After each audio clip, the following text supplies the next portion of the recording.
Hello friends, Siragadikka ஆசை அடுத்த வர எபிசோடில் என்ன நடக்கலாம் அப்படிங்கிறத பற்றி பார்க்கலாம். இன்றைக்கான எபிசோட் இன்ட்ரெஸ்டிங்கான எமோஷனல் எபிசோடாக இருந்தது மட்டும் இல்லாமல் முத்துக்காக மீனா எல்லாத்துக்கிட்டையும் ரொம்ப எமோஷனலாக பேசுனாங்க. மீனாக்காகவும் முத்து ரொம்ப எமோஷனலாக பேசுனாங்க. வீட்டுக்கு வந்ததுக்கப்புறம் முத்து இந்த விஷயத்தெல்லாம் சந்தோஷமாக சொன்னாலும் அவருக்கு இருக்க சந்தேகம் என்னன்னா, பிரேக் வயரை கட் பண்ணணும்னா வீட்டுக்குள்ளே இருந்து கார் சாவி யார் எடுத்து கொடுத்தாங்கன்னு வரிசையாக கேட்டுட்டு வந்தாங்க. இப்போ ரோகிணியே வந்து சொல்லி மாட்டிக்கிட்டாங்க. அது என்னமோ பிரச்சனை பெருசாக வர மாதிரி காட்டினாலும் இன்றைக்கான எபிசோட் லாஸ்ட்டில் காட்டின ப்ரொமோ வச்சு பார்க்கும்போது அந்த பிரச்சனை ஒன்றும் பெருசாக வரல. இருந்தாலும் முத்துக்கு வந்து இப்போ சந்தேகம் நல்லாவே வந்துருச்சு. இப்போ அடுத்து பார்த்தோம் அப்படின்னா, ராகினி போய் சிட்டிக்கிட்ட அந்த நகையை 1 லட்ச ரூபா பணம் கொடுத்து வாங்கிட்டாங்க. அவங்க ஃப்ரெண்ட் இருக்காங்களா வித்யா, அவங்கள்ட்ட இருந்தால் அந்த காசையும் வாங்கி கொடுத்துருக்காங்க. இப்போ அந்த நகையை வந்து விஜயா கிட்ட கொடுக்க போகிறாங்க.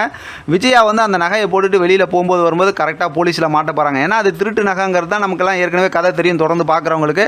மொத்தத்தில் இப்போ ரோகிணியால் அடுத்த பிரச்சனை பெருசாக வரப்போகுது. இந்த பிரச்சனையில் மாட்டும் போதாவது ரோகிணியை பற்றி எல்லாம் உண்மையை தெரிஞ்சுக்கிட்டாங்கன்னா ரொம்ப நல்லாயிருக்கும்.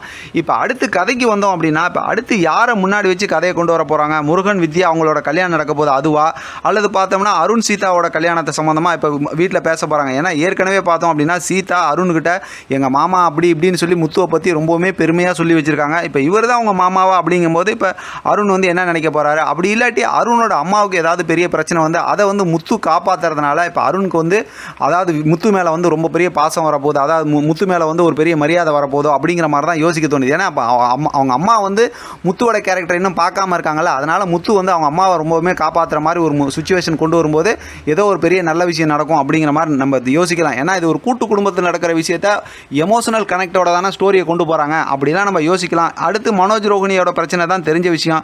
விஜயா பார்வதியை வச்சு என்ன பண்ணுவாங்க அப்படின்னு சொல்ல முடியாது. ஏன்னா சிட்டி, பிஏ, வசீகரன், அது மட்டும் இல்லாமல் இந்த சிந்தாமணி இவங்களாம் அப்பப்போ கொஞ்சம் கொஞ்சம் அப்படி ஸ்டோரியில் கொஞ்சம் ஏதாவது அப்படி ஒரு மாற்றம் வேணும்னா அப்படி கொண்டு வந்துட்டு அப்படி வெளியில் போவாங்க.